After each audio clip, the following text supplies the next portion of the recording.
Alright, halo teman-teman. Hari ini Kamis 15 April 2022. Gua akan update lagi mengenai pergerakan kripto, baik dari pembahasan katalis atau sentimen yang sedang muncul, dan juga beberapa indikator-indikator yang akan gua bahas seperti funding rates, terus juga leverage ratio, dan juga price action Bitcoin ya. So ya, langsung aja kita bahas. Let's go. Gas bro.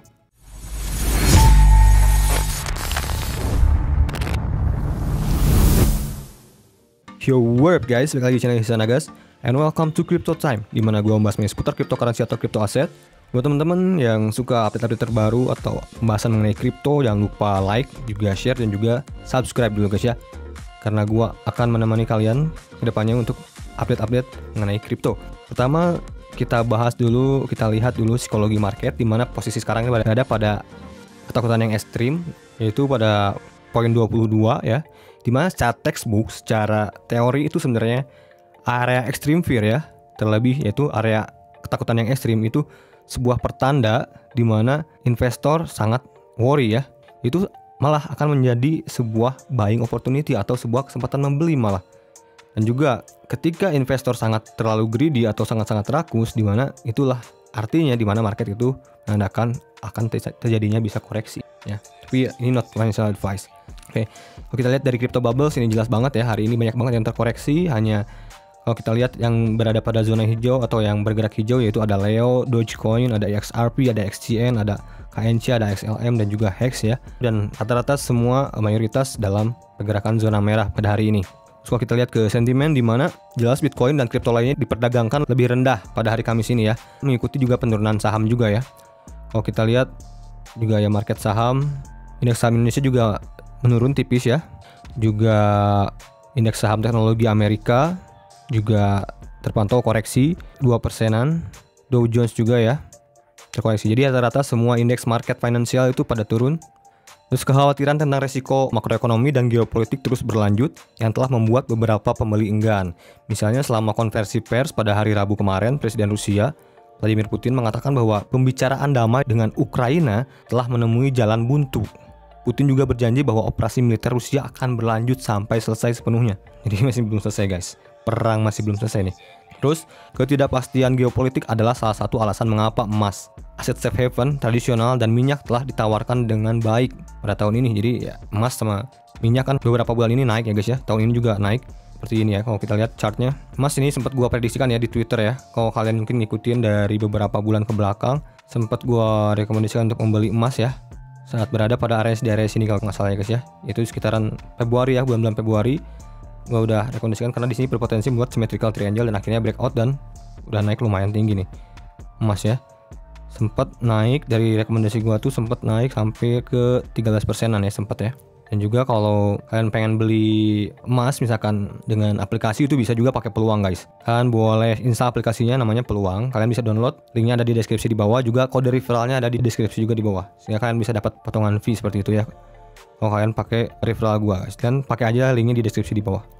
Terus juga kalau kita lihat juga minyak ya guys, minyak juga naik ya dari mulai Januari sampai ke hari ini udah sangat tinggi banget.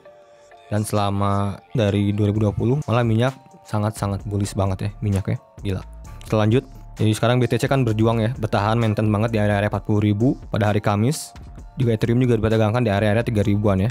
Nah, terus yang paling penting juga kita akan bahas nanti tentang dominasi Bitcoin ya, atau Bitcoin dominance. Dimana kalau kita lihat sekarang ini pergerakan Bitcoin dominance kan bergerak di area-area sekitar 40%-an ya hari ini. Kalau kita lihat kita 40,8% ya.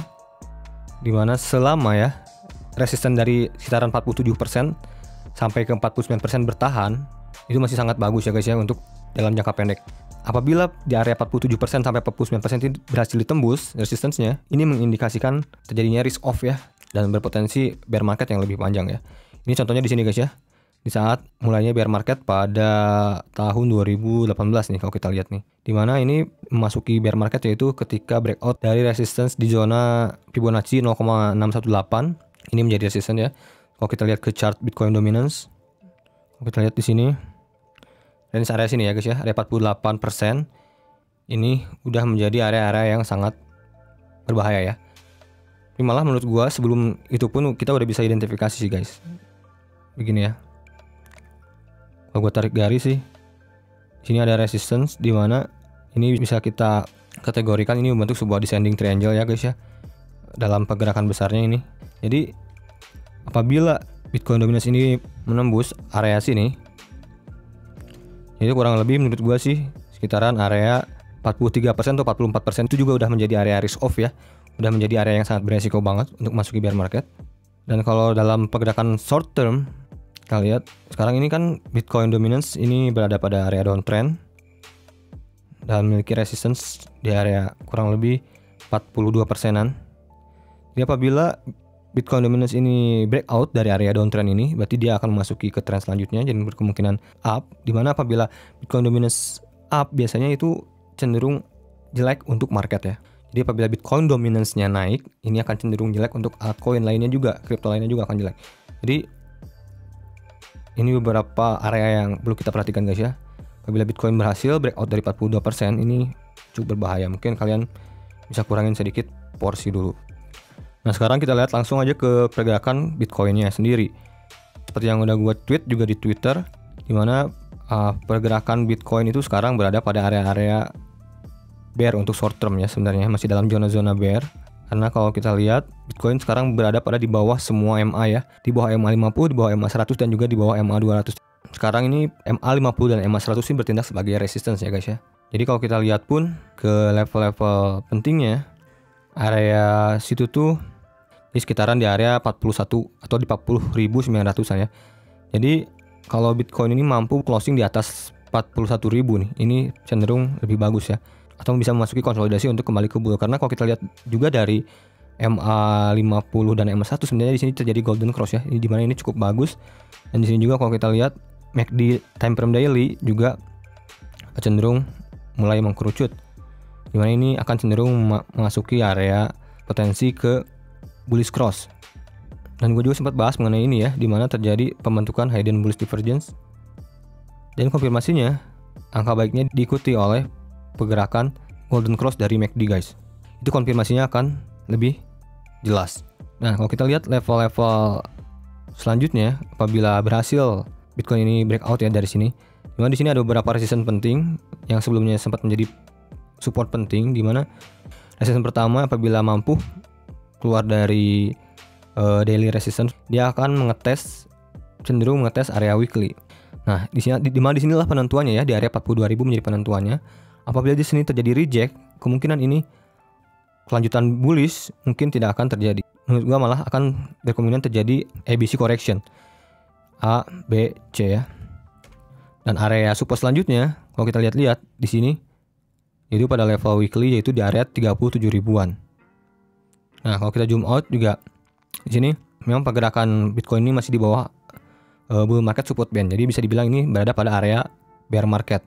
Jadi kalau di bawah bull market support band berarti di area-area bear ya, masih gitu ya. Dan hal yang paling sebenarnya orang-orang takutkan ya, apalagi buat orang-orang yang cukup memahami technical, di sini terlihat Bitcoin itu cukup mengkhawatirkan, dimana pembentukan chart pattern yang sekarang terlihat ini berpotensi Bitcoin itu membentuk sebuah bearish flag, dimana bearish flag ini target berkemungkinan di area-area sampai sini. Tergantung kita dari mana narik tiangnya. Bisa juga seperti yang gue perlihatkan pada video sebelumnya, gue berkesimpulan flagnya itu terbentuk dari sini, dari swing di area-area Desember, swing high di area Desember. Apabila breakdown ya dari level 38.500 nih, ini kecenderungan targetnya tuh sampai sekitaran 28.700 atau 29 ribuan. Dimana mungkin bisa terjadi capitulation menurut gue ya. Mungkin menurut gue ya bisa terjadi kapitulasi.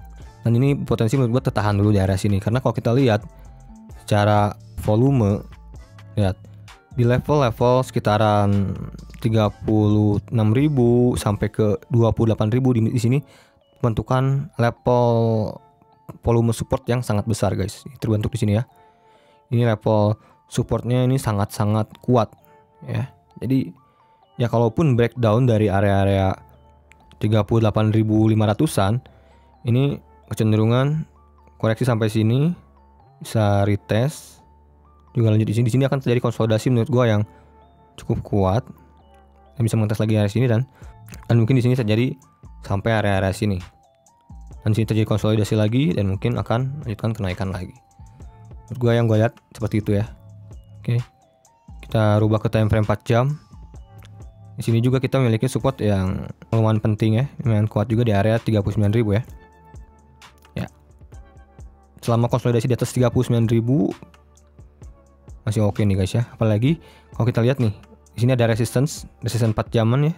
Resistance time frame 4 jam ini di area-area 40.000 ya sampai ke 40.700-an ya. Jadi kalau mampu breakout dari sini, kecenderungan ini akan ada gairah untuk naik dulu ya sampai ke area resistance di area sini ya. 44 ribuan.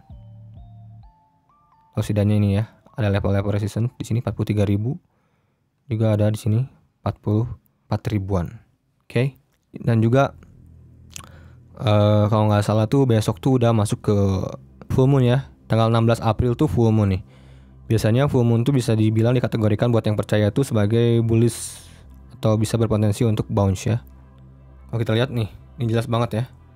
Pada saat new moon di sini terjadi koreksi lumayan dalam. Kalau kita lihat-lihat pergerakan seperti Ethereum nih, contoh Ethereum ya. Ini masih bergerak di area-area support. Makanya gua sekarang masih dalam posisi long nih. Gue udah ngambil posisi long sekarang ini, dan full moon ini besok potensi mengangkat Ethereum atau bisa breakout dulu dari downtrendnya ini, dan kira-kira berpotensi mengetes area resistance. Kalau kita lihat di level daily ada di area-area 3.200 ya sampai ke area 3.300-an nih, area situ guys.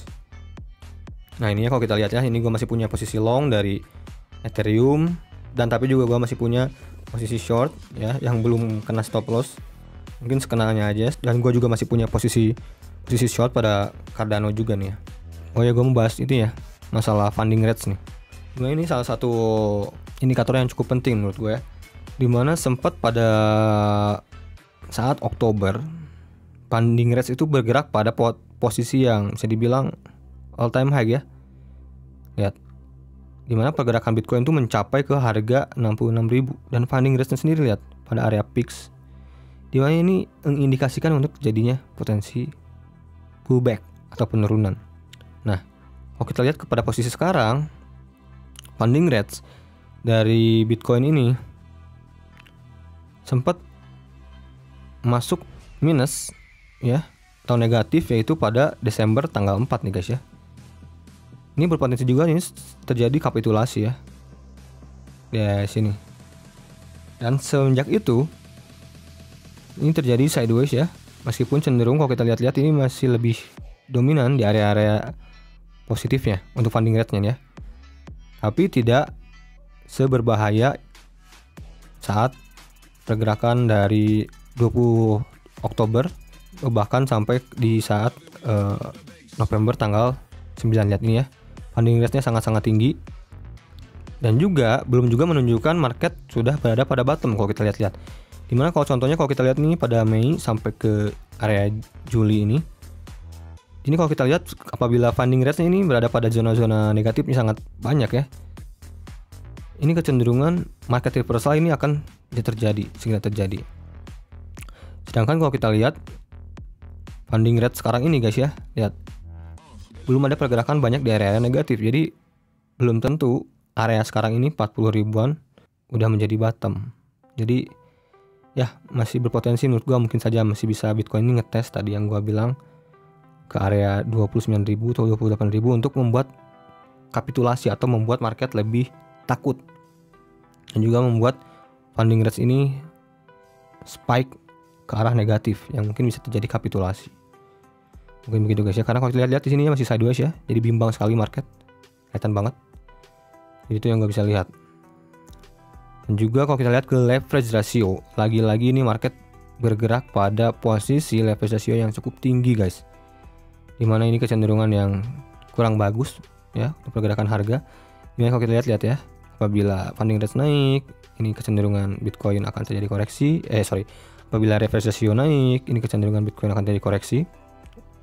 Di sini juga ya sempat gua bahas saat itu ya, pada posisi Bitcoin masih ada area sini, yaitu pada bulan November ya, dimana Saat itu leverage ratio sangat tinggi dan gue sempat juga menghimbau teman-teman untuk hati-hati. Dan sekarang juga leverage ratio ini sangat tinggi juga. Jadi potensi terjadi namanya deleveraging juga guys ya. Jadi hati-hati, mungkin terjadinya pergerakan candle yang panjang-panjang itu berkemungkinan juga bisa terjadi nih guys. Oke. Jadi ya kesimpulan dari gua, tetap hati-hati, jaga money management kalian, jangan terlalu greedy, jangan terlalu over leverage juga kalau kalian trading, dan juga pastikan kalian selalu menggunakan uang dingin. Dan juga menurut gua sekarang ini kalian jangan terlalu all in dulu guys ya. Kalau bisa punya cash ya, jadi apabila terjadinya koreksi yang sangat dalam nih ya, kalian masih ada cash untuk kalian bisa serok ya. Sedangkan apabila naik ya, kalian masih punya posisi juga. Oke. Jadi tadi range pentingnya tadi di atas 41.000 ini masih range dan bagus. Dan apabila di bawah 38.000 atau 39.000 ini kecenderungan buruk. Jadi gitu lah kesimpulan dari gua. Oke, sampai ketemu di video gua selanjutnya. Salam cuan to the moon guys bro, and peace.